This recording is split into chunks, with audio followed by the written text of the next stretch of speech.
The first encounter. James Matthews sipped his coffee, standing by the expansive window in his kitchen. The aroma of freshly brewed Colombian roast filled the air as he surveyed his front yard. The sun cast golden hues over the meticulously trimmed hedges and dew-laden lawn. His pride swelled. This home, nestled in the heart of Cherry Hill, was more than a house. It was a symbol of 2 decades of relentless ambition. The colonial architecture, with its wraparound porch and dark shutters, epitomized success. To James, it represented triumph over years of struggle. As he admired the yard, a flicker of movement caught his eye. A man in worn work clothes methodically trimmed the hedges lining the driveway. His tools were simple, hand shears and a small spade, but his precision was striking. James frowned slightly. He hadn't hired anyone new. His landscaping company, Green Horizon, typically sent a uniformed crew with noisy equipment. This man worked alone, his pace deliberate yet efficient. The man's presence seemed almost intrusive. Who was he? And why wasn't he wearing the standard company uniform? James decided to watch. His curiosity piqued. The gardener, seemingly oblivious to being observed, continued his work. His movements were fluid, almost artistic. Each cut was purposeful, revealing the hedge's natural shape with startling clarity. The precision was unlike anything James had seen before, even from the most expensive crews. As James continued to observe, his neighbor, Mrs. Henderson, strolled by with her golden retriever. She paused to greet the gardener, who straightened, offering her a polite nod. Their brief conversation was accompanied by laughter that carried lightly on the morning breeze. James felt a twinge of annoyance. The man hadn't acknowledged him, the property owner, yet he had time for idle chatter with the neighbors. Susan, James's wife, stepped into the kitchen, her hair still tousled from sleep. "Good morning," she greeted, wrapping her arms around his waist. She followed his gaze to the front yard. "Admiring the lawn again, are we?" "There's a new gardener," James replied, his tone more serious than the situation warranted. Susan leaned in for a closer look. He's doing a fantastic job. Look at those hedges. I don't think they've ever looked this good." James grunted noncommittally. The results were undeniable, but something about the man's demeanor irked him. There was an air of confidence that didn't align with James's expectations of a service worker. This was a man who didn't seem to care about deference or hierarchy, a stark contrast to the crew James usually employed. "You're obsessing," Susan teased, pulling him away from the window. "Leave the poor man alone. He's clearly skilled, and that's all that matters." But James couldn't shake the uneasy feeling. It wasn't just the gardener's skill, it was the way he carried himself, as though he belonged. James had spent years climbing the corporate ladder, fighting to carve a space for himself in Cherry Hill's elite circle. For someone to so casually exude confidence on his property felt off. Later that day, as James backed his Mercedes out of the driveway, he caught a glimpse of the gardener through his rearview mirror. The man continued working with unwavering focus, his back straight, his movements steady. No acknowledgement, no gesture of respect. James gritted his teeth. It wasn't the lack of a greeting that bothered him. It was what it symbolized. As he drove toward the city, the image of the gardener lingered in his mind. The Reynolds account loomed large on his schedule, a potential deal that could redefine his firm's trajectory. Yet, despite the high stakes, his thoughts kept circling back to the gardener. Who was he? Why did he work alone? Why did his presence feel like a disruption in James's carefully curated life?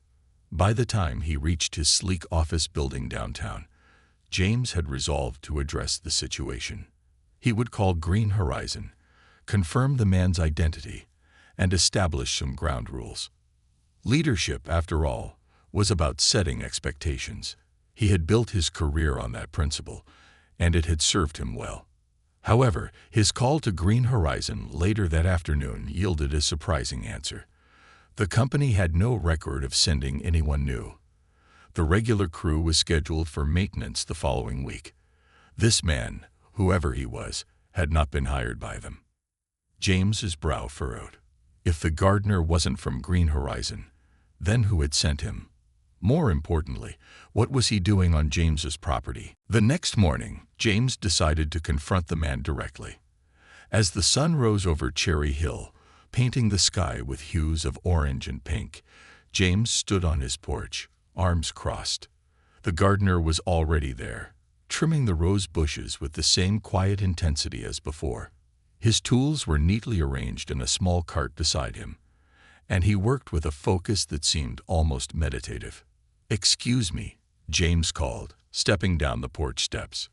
The gardener didn't look up immediately, finishing his cut before turning to face James. "Yes." The man's voice was calm, his gaze steady. "Who hired you?" James demanded, his tone sharp. "You're not from Green Horizon." The man smiled faintly. "No, I'm not. I'm Thomas. I take care of the property." James blinked. "I didn't hire you." Thomas shrugged, his expression unbothered. "I didn't say you did." James's irritation flared. "Then why are you here?" Thomas reached into his pocket and pulled out a folded piece of paper. Handing it to James, he said, "This should clear things up." James unfolded the paper, his eyes scanning the text. It was a deed, a legal document stating that the property, the house, and the surrounding land were owned by none other than Thomas Morgan. This has to be a mistake," James stammered, his face flushing. "I bought this house 3 months ago." Thomas tilted his head, his gaze unwavering. "Did you? Or did you lease it from the company that manages my properties?" James felt the blood drain from his face. He remembered the papers he had signed during the transaction, the details he had skimmed over, trusting the real estate agent's assurances. Could it be true? Thomas's calm demeanor only added to James's discomfort. This man, whom he had dismissed as a mere gardener, was the actual owner of the estate. The revelation hit him like a freight train, shattering the carefully constructed image of control he had maintained. As Thomas returned to his work, James stood frozen, clutching the deed. His world, so meticulously ordered, suddenly felt precarious. The gardener, the owner, had exposed the fragility of the foundations on which James had built his life. For the first time in years, James Matthews felt small. Uneasy realizations. James stood on the manicured lawn, gripping the deed like a lifeline. The revelation was a whirlwind in his mind.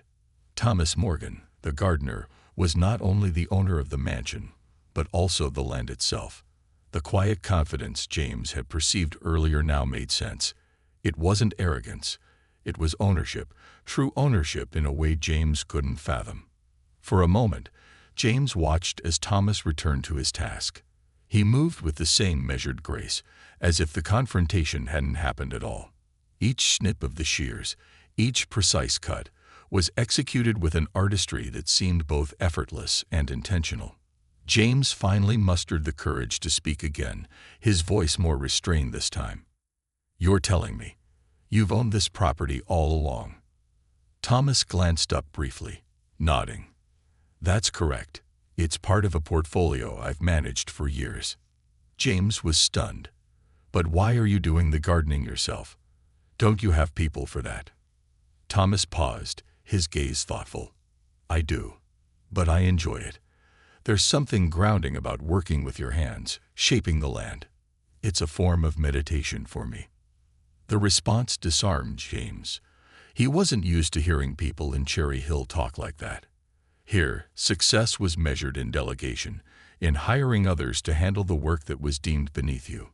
Yet here was Thomas, a man who could clearly afford an army of landscapers, choosing to prune his own roses.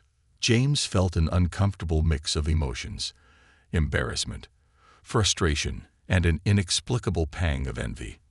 "Why didn't you make it clear from the start? Why let me think you were just the gardener?" Thomas's lips twitched into a faint smile. "I never claimed to be the gardener, Mr. Matthews. You assumed I was." The words stung. James felt exposed, his assumptions laid bare. But you let me believe it. Why?" Thomas set his shears down carefully, turning to face James fully. "Because I don't owe anyone an explanation for who I am or what I do on my own property. What I do owe is care for this land." I didn't think it mattered who held the shears, as long as the work was done. James opened his mouth to respond, but found himself at a loss. There was a humility in Thomas's words that contrasted sharply with James's own worldview. For years, James had measured his success by appearances, by the size of his house, the brand of his car, the exclusivity of his neighborhood.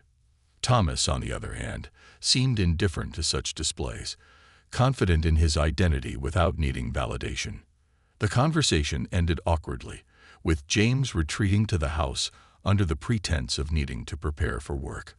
But as he settled into his office that afternoon, he couldn't focus. His mind replayed the encounter, dissecting every detail. That evening, Susan noticed James's distracted demeanor at dinner. "You've been quiet today," she observed, setting down her glass of wine. "Is something bothering you?" James hesitated, unsure how to explain. "It's about the gardener." Susan raised an eyebrow. "Thomas, what about him?" James sighed, leaning back in his chair. "He's not just the gardener, Susan. He owns the house, the land, everything." Susan's eyes widened in surprise. "Wait, what? How is that possible? Didn't we buy this place?" James shook his head. "Apparently, we leased it through a management company. The real owner is Thomas Morgan." Susan leaned back, digesting the information. "Well, that explains his confidence, but why does it bother you so much?" James struggled to articulate his feelings. "It's not just that he owns it. It's the way he carries himself. Like he doesn't need to prove anything. He's not trying to impress anyone." Susan smiled faintly. "Isn't that a good thing? Maybe we could learn something from him." James bristled at the suggestion, but didn't respond. The truth was, Susan's words hit a nerve. Over the next few days, James found himself watching Thomas more intently than ever, trying to understand the man who had so effortlessly appended his perspective. One morning, James decided to take a more direct approach. As Thomas worked near the oak tree at the corner of the yard, James approached him with 2 steaming cups of coffee. "Mind if I join you for a moment?" he asked, holding out one of the cups. Thomas looked up, surprised, but accepted the coffee with a nod. "Of course." James sat on the edge of a nearby stone bench, watching as Thomas examined a branch before making a precise cut. "How did you end up owning a place like this?" James asked, trying to keep his tone casual. Thomas took a sip of coffee, his expression thoughtful. "It's a long story. My grandparents were sharecroppers, and my parents worked hard to give me opportunities they never had. I went to college on scholarships, started investing in real estate in my 20s, and built my portfolio over time. This property was one of my early purchases." James was impressed despite himself. "So, you're self-made." Thomas shrugged. "I had help along the way. No one does it alone. But yes, I've worked hard for what I have." James hesitated before asking the next question. "Why do you keep it quiet? Why not let people know who you are?" Thomas chuckled softly. "Why should I? I don't live for other people's expectations. My success doesn't need to be shouted from the rooftops. It's enough that I know." The simplicity of the answer left James speechless. He realized then how much of his own identity was tied to external validation. Thomas, on the other hand, seemed free from that burden. It was a kind of freedom James had never considered. Over the next few weeks, James's perspective began to shift. He started noticing the subtle beauty in Thomas's work, the way the landscaping seemed to flow naturally, as though it were an extension of the land itself. The hedges, the flower beds, even the trees all seemed to tell a story, one of care and intention. James also noticed a change in himself. He found himself spending less time obsessing over appearances and more time appreciating the life he had built. He began to understand that success wasn't just about climbing the ladder, it was about finding meaning in the climb. One afternoon, As Thomas prepared to leave for the day, James stopped him. "I just wanted to say, thank you." Thomas looked at him, puzzled. "For what?" James smiled, the gesture genuine. "For teaching me something I didn't realize I needed to learn." Thomas's expression softened, and he nodded. Sometimes the most valuable lessons come from unexpected places. As Thomas walked away, James felt a sense of peace he hadn't experienced in years. For the first time, he understood that true success wasn't about proving your worth to others. It was about knowing your worth and living it. Seeds of reflection. The days following James's quiet revelation about Thomas were strangely transformative. Each morning, James still found himself at the kitchen window, coffee in hand, watching as Thomas worked. But now, his observations carried a different tone. The annoyance and suspicion had given way to a begrudging respect, even admiration. There was something magnetic about Thomas's approach to life, his quiet confidence, his steady focus, his unwavering authenticity. For years, James had prided himself on his success, but it had always come with a price. Late nights at the office, missed anniversaries, a gnawing sense that he was perpetually racing against time. Thomas, by contrast, seemed to move through life with an effortless grace, unburdened by the need to prove himself. James envied that more than he cared to admit. One Saturday morning, James decided to take a break from his usual weekend routine. Instead of heading out for his customary golf game at the country club, he wandered into the yard. Thomas was there, as always, pruning the flower beds near the side fence. James hesitated for a moment before stepping closer. "Good morning, Thomas," he greeted, his voice a little tentative. Thomas glanced up, offering his usual calm smile. "Good morning, Mr. Matthews. Out to enjoy the fresh air?" James nodded, slipping his hands into his pockets. "Something like that. I was thinking, maybe I could give you a hand." Thomas raised an eyebrow, clearly surprised. "You want to help with the gardening?" James laughed awkwardly. "Why not? I mean, it might be good to try something different." Thomas studied him for a moment before nodding. "All right, let's start with something simple. See those weeds over there?" He pointed to a patch near the fence. "Pull them out, roots and all. Otherwise, they'll grow back." James rolled up his sleeves and crouched down, the dewy grass damp against his knees. At first, he struggled, fumbling with the stubborn weeds. His manicured hands weren't used to such labor, and the soil seemed determined to resist him. But as the minutes passed, he found a rhythm. There was something oddly satisfying about the tactile connection to the earth, the feeling of dirt under his nails. "You've got to be patient," Thomas advised, watching him with an amused expression. "If you rush, you'll miss the roots, and the weeds will come back twice as strong." James nodded, focusing on the task. He worked in silence for a while, the morning sun warming his back. It was a stark contrast to his usual Saturdays, filled with hurried schedules and networking events. Here, time seemed to slow, each moment grounded in the present. As they worked side by side, James ventured a question. "Thomas, can I ask you something?" "Of course. You've accomplished so much.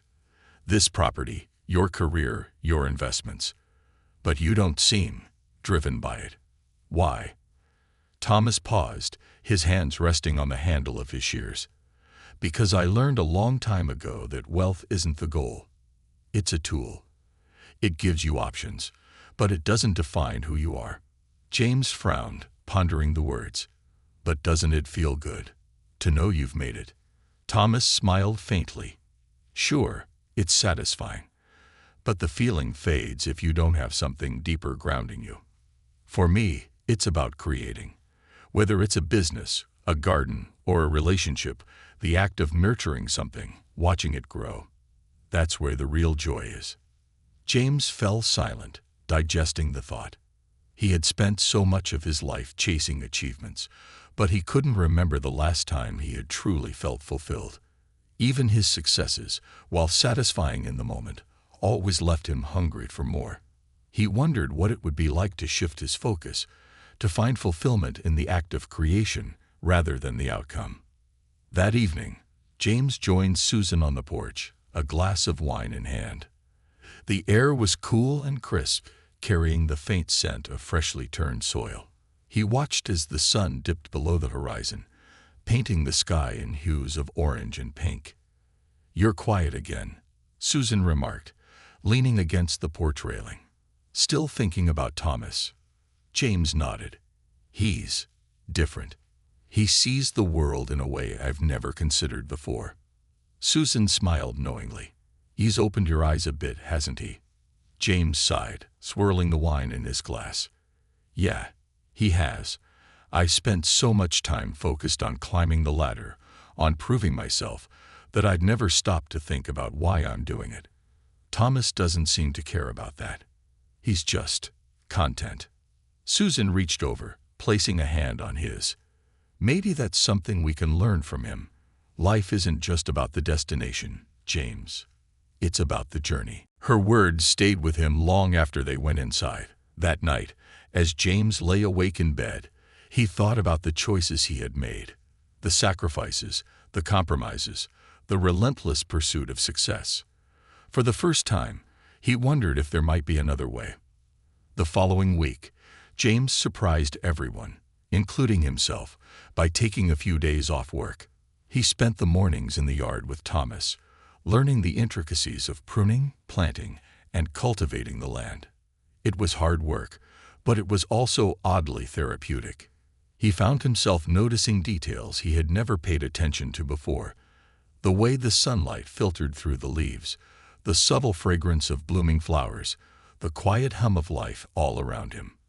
As they worked, Thomas shared snippets of wisdom, stories from his own journey.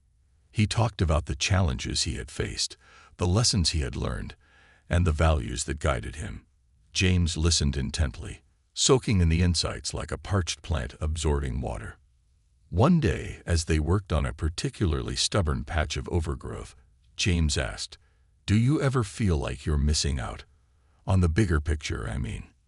Thomas glanced at him, a thoughtful expression on his face. "Not really. The bigger picture is made up of the small moments, James. If you rush through life, you miss the details, and the details are where the beauty is." The simplicity of the answer struck James deeply. He realized how much of his own life he had spent rushing, always looking ahead, never fully appreciating the present.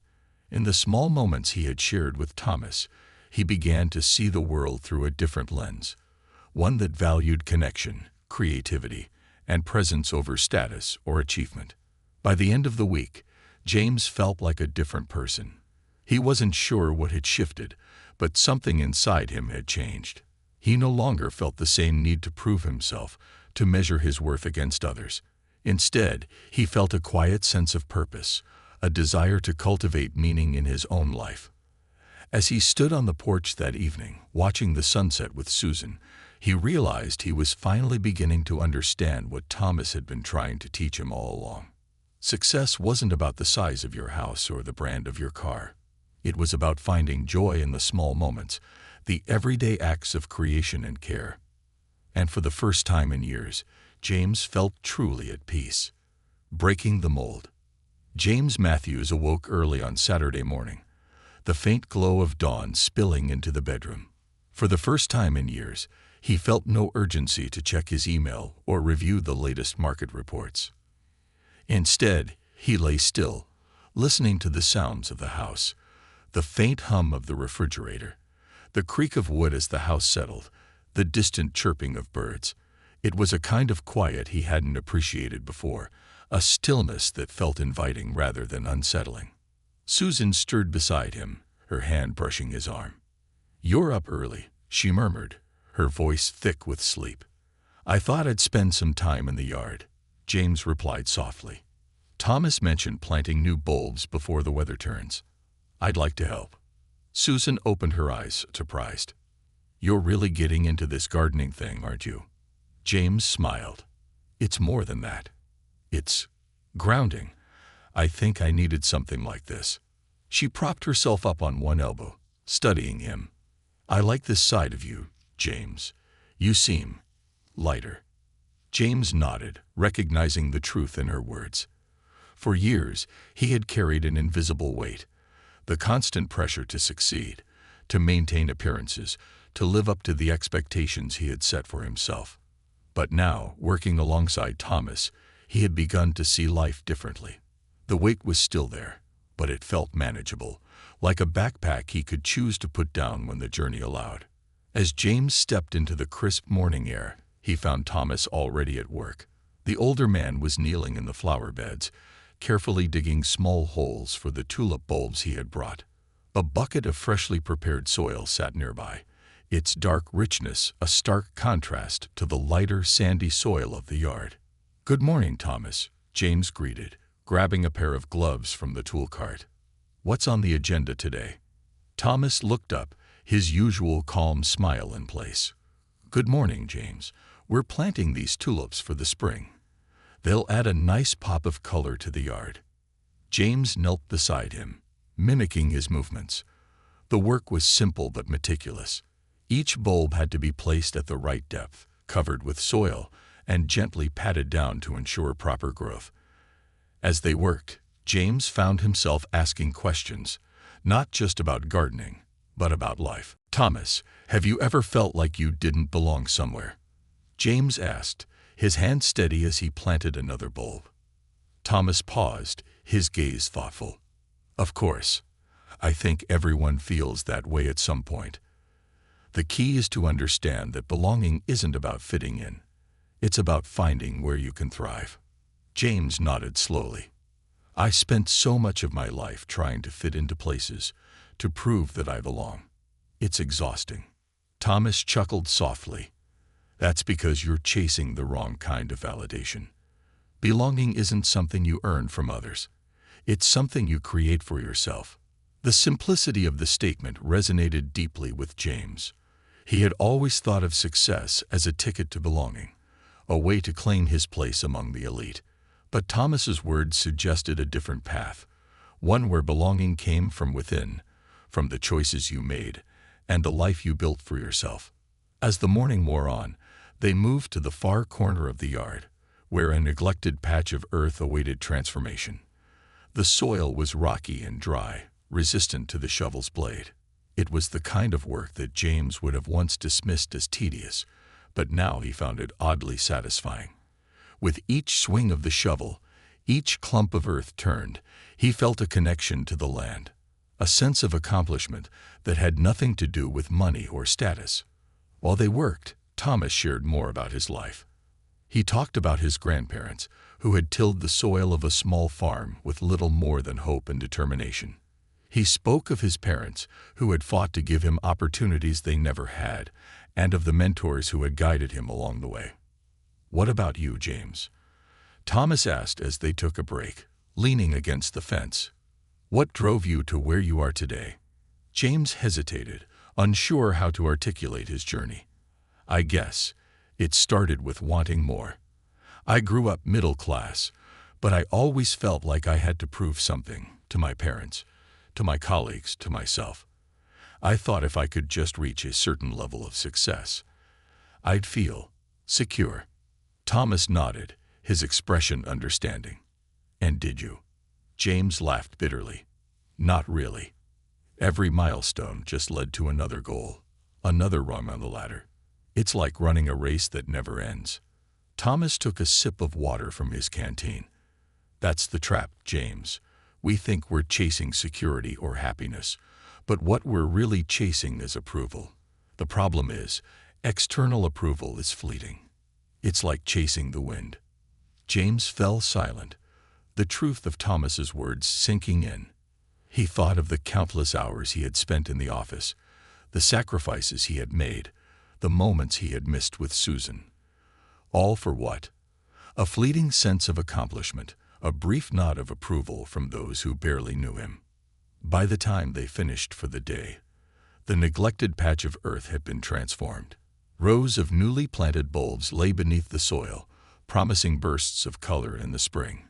James stood back, wiping sweat from his brow, and felt a rare sense of satisfaction. It wasn't the kind of satisfaction that came from landing a big deal or impressing his peers. It was quieter, deeper, a sense of connection to something larger than himself. As they packed up the tools, Thomas turned to him. "You've done good work today, James. This yard is starting to reflect who you are." James smiled, though he wasn't entirely sure what Thomas meant. "Thanks. I feel like I'm learning a lot." Thomas clapped him on the shoulder. "You are. But remember, it's not just about the yard. It's about what you take from this and how you apply it to the rest of your life." The words stayed with James as he headed inside. He showered, changed into fresh clothes, and joined Susan on the porch for dinner. The sun was setting, casting a warm glow over the yard. For the first time, James didn't just see it as a trophy, a symbol of his success. He saw it as a reflection of growth, of care, of possibilities yet to come. That night, as he lay in bed, James thought about the future. He still had responsibilities, ambitions, and goals, but they felt different now, less like burdens and more like opportunities. He didn't need to prove himself anymore. He just needed to live a life that felt true to who he was.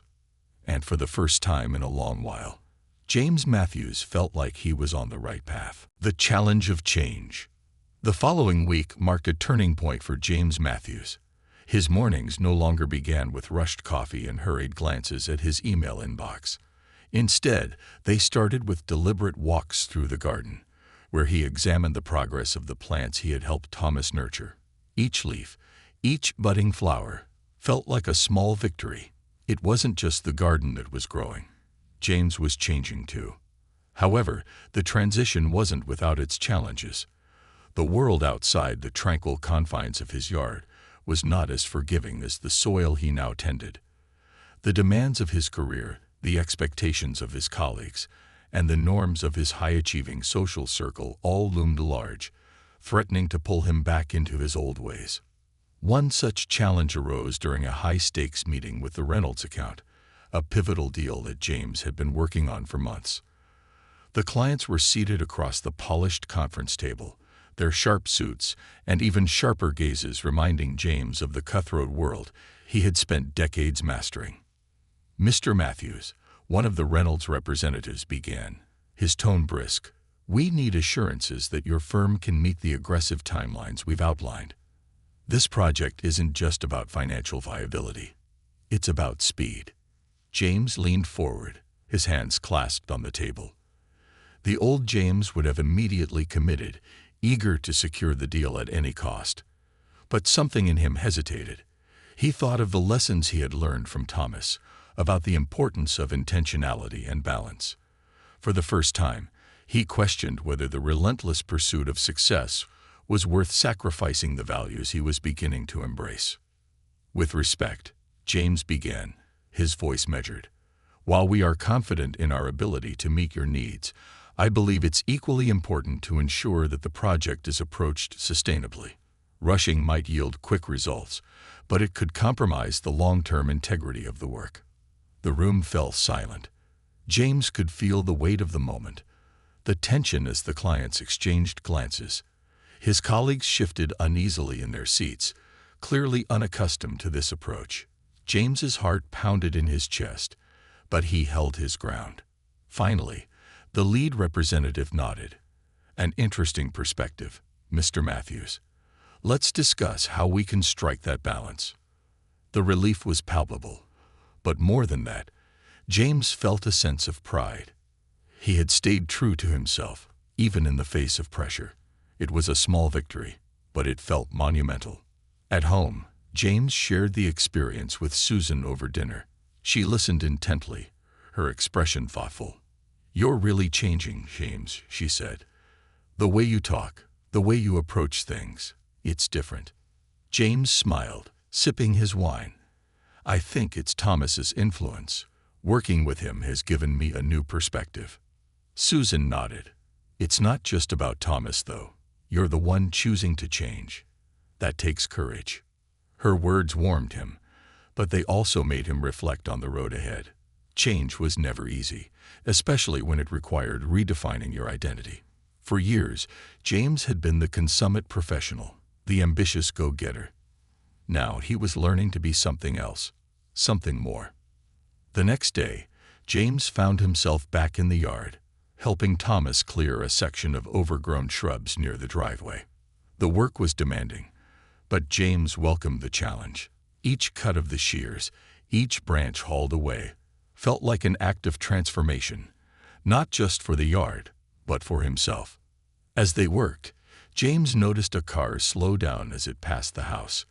The driver, one of his neighbors, glanced at him curiously before speeding off. James felt a flicker of discomfort. He could imagine the gossip. James Matthews, the high-powered executive, getting his hands dirty in the garden. It wasn't the image he had carefully cultivated. Thomas seemed to sense his unease. "Something on your mind?" he asked, pausing to wipe the sweat from his brow. James hesitated before responding. "It's silly, but I keep thinking about what people might say. They're used to seeing me a certain way, and this isn't it." Thomas chuckled. "Let me tell you something, James. People will always have opinions. You can't control that. What you can control is how much weight you give those opinions." James nodded slowly, recognizing the truth in Thomas's words. "It's just hard to let go of the need for approval." "It is," Thomas agreed. "But think about this. Whose approval matters most? The people who barely know you, or the people who truly care about you? And more importantly, how do you feel about the choices you're making?" James didn't answer right away, but the question lingered in his mind. He thought about the hours he had spent trying to impress people who likely didn't give him a second thought. He thought about the satisfaction he felt working in the yard, the joy of creating something tangible, something real. Slowly, he began to see where his priorities lay. That evening, James took a bold step. He invited a few close neighbors over for a casual gathering. Not the usual polished dinner party, but a simple barbecue in the backyard. He wanted to share the space he had been working on, to show the transformation that had taken place. As the guests arrived, James couldn't help but notice their reactions. Some seemed surprised by the informality, while others admired the yard with genuine enthusiasm. "This is beautiful," one neighbor remarked, gesturing to the newly planted flower beds. "Did you hire someone?" James smiled, shaking his head. "Actually, I've been working on it myself. Thomas has been teaching me." The neighbor raised an eyebrow, clearly impressed. "Well, it's amazing. You've got quite the talent." For the first time, James didn't feel the need to deflect or downplay his efforts. He felt proud of the work he had done, not because it impressed others, but because it reflected something deeper, a commitment to growth, to authenticity, to finding joy in the process.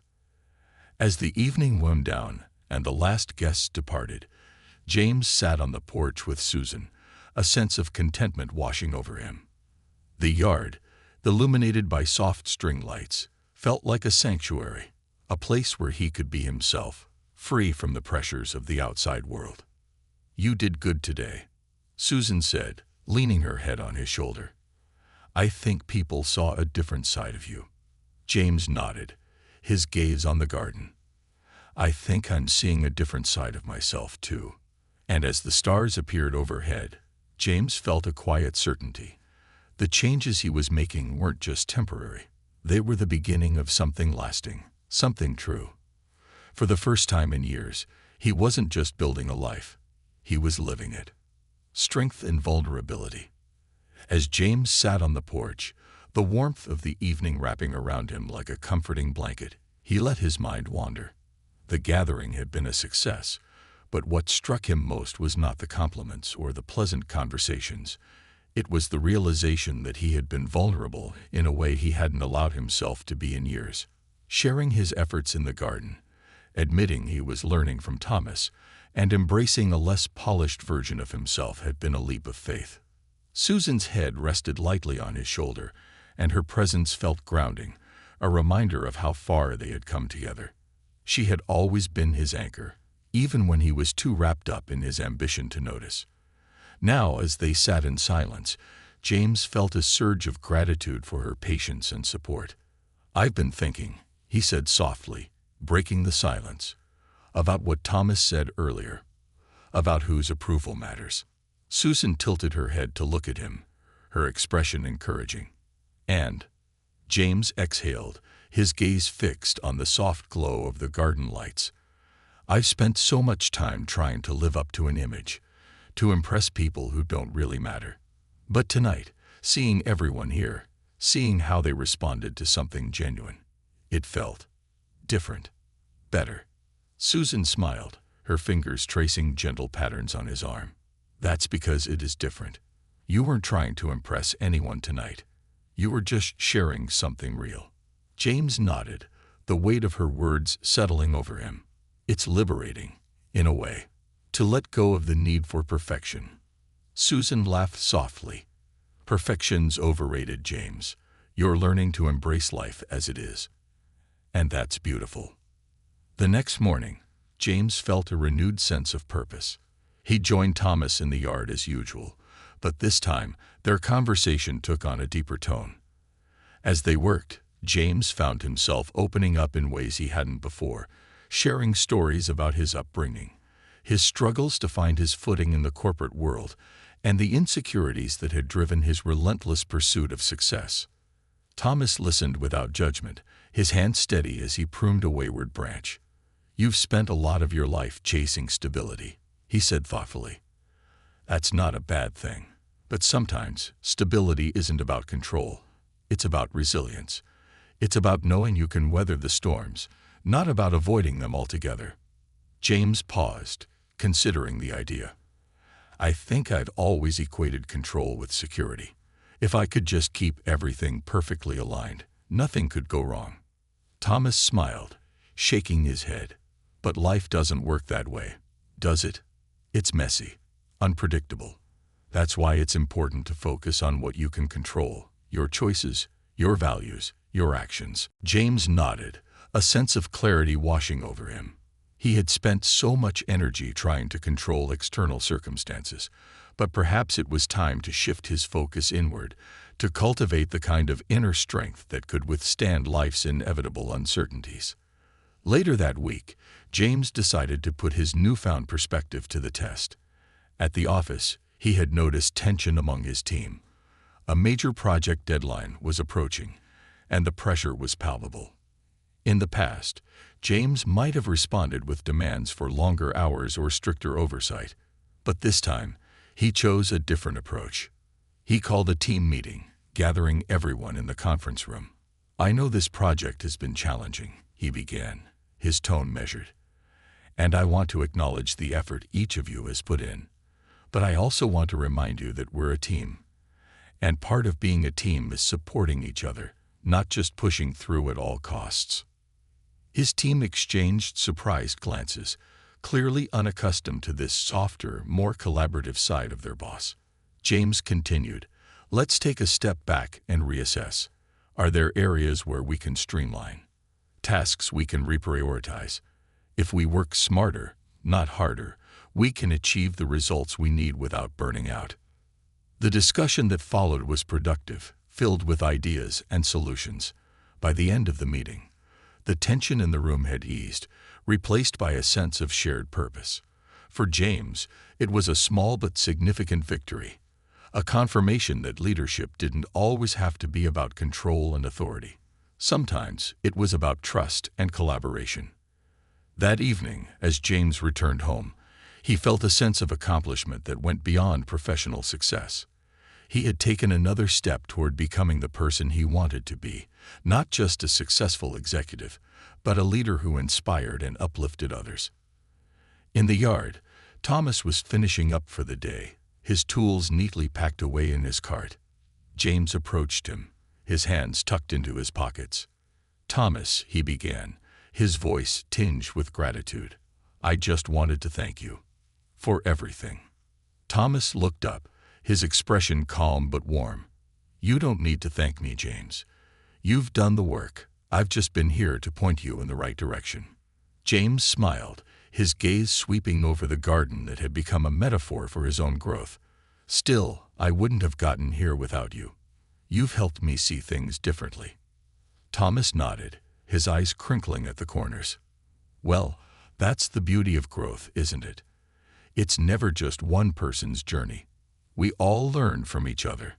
As Thomas packed up and left for the evening, James lingered in the yard, taking in the quiet beauty of the space. The garden, once just another marker of his success, had become something much more, a place of reflection, connection, and renewal. And as the stars began to twinkle overhead, James realized that he was no longer chasing an image or a destination. He was embracing the journey, one step at a time, and for the first time in years, that was enough. A new legacy. The days turned into weeks, and the quiet transformation James Matthews had begun within himself started to ripple outward.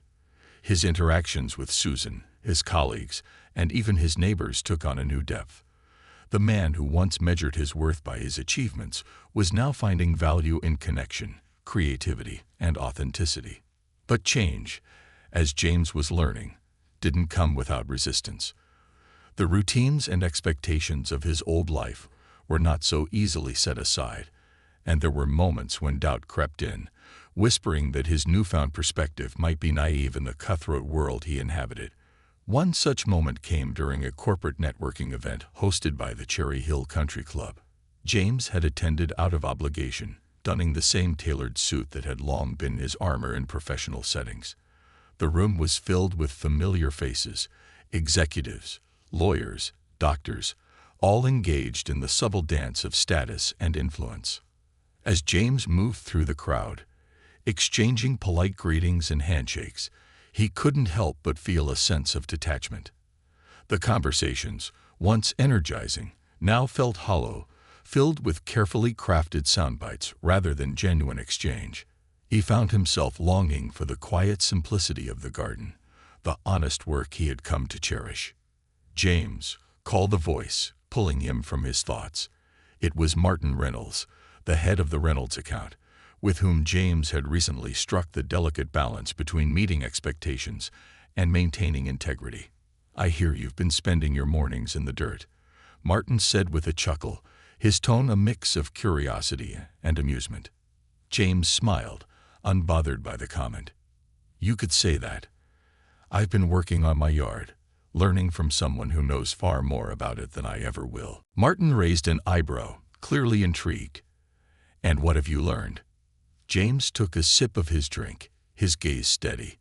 "That growth takes time. That you can't rush things without sacrificing quality. And that sometimes the process is more important than the result." Martin studied him for a moment before nodding. "Wise words, James. I might have to stop by and see this garden of yours someday." "You're always welcome," James replied sincerely. "Just don't expect perfection. It's a work in progress, like me." The event passed without incident, but it left James thinking. For years, he had navigated spaces like this one with ease, slipping into the roles and masks required to fit in. But now, he realized, he no longer felt the need to play those games. The realization was both freeing and unsettling. Who was he, if not the ambitious, polished professional he had spent decades becoming? The answer came, as it often did these days, in the garden. One crisp autumn morning, James joined Thomas in planting a row of maples along the edge of the property.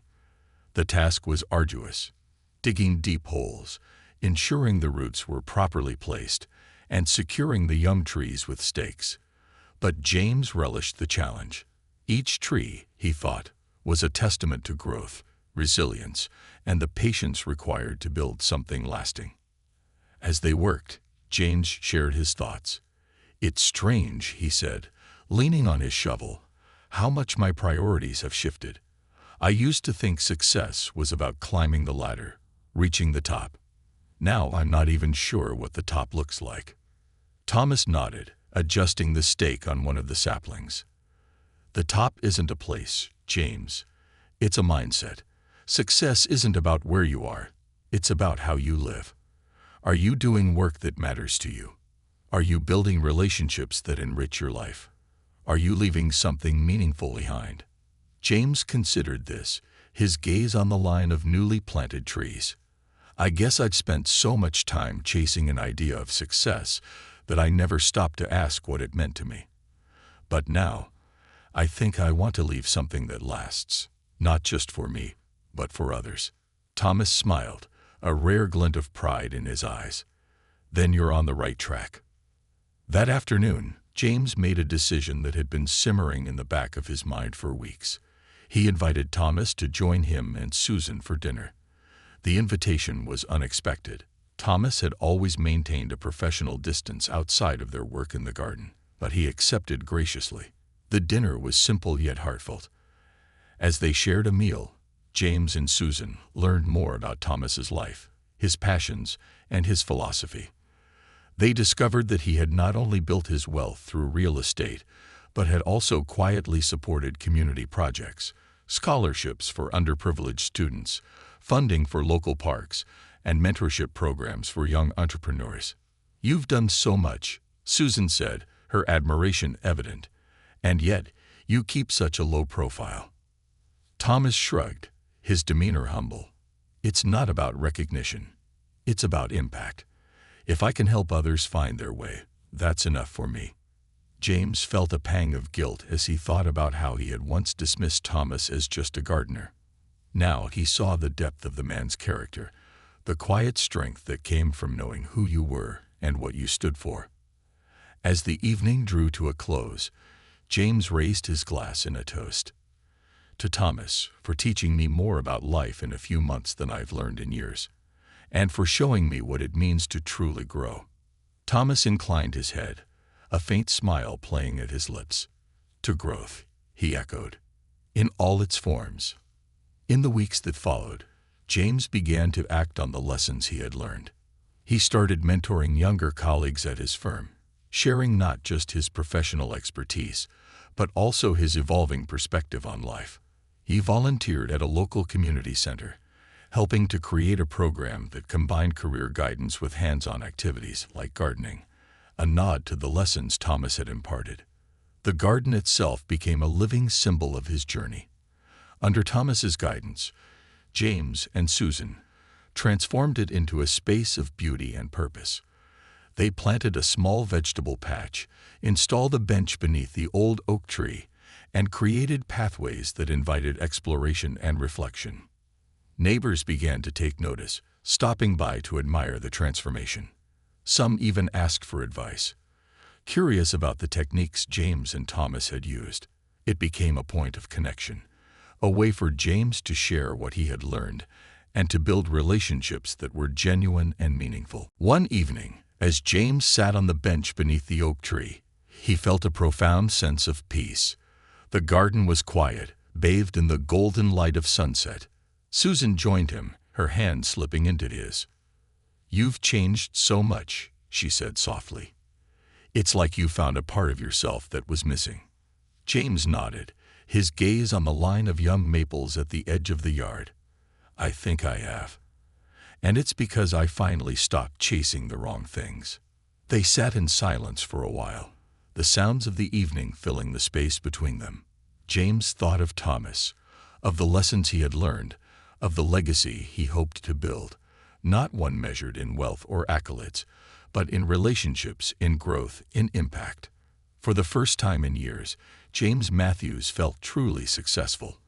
And this time, it wasn't because of what he had achieved. It was because of who he had become.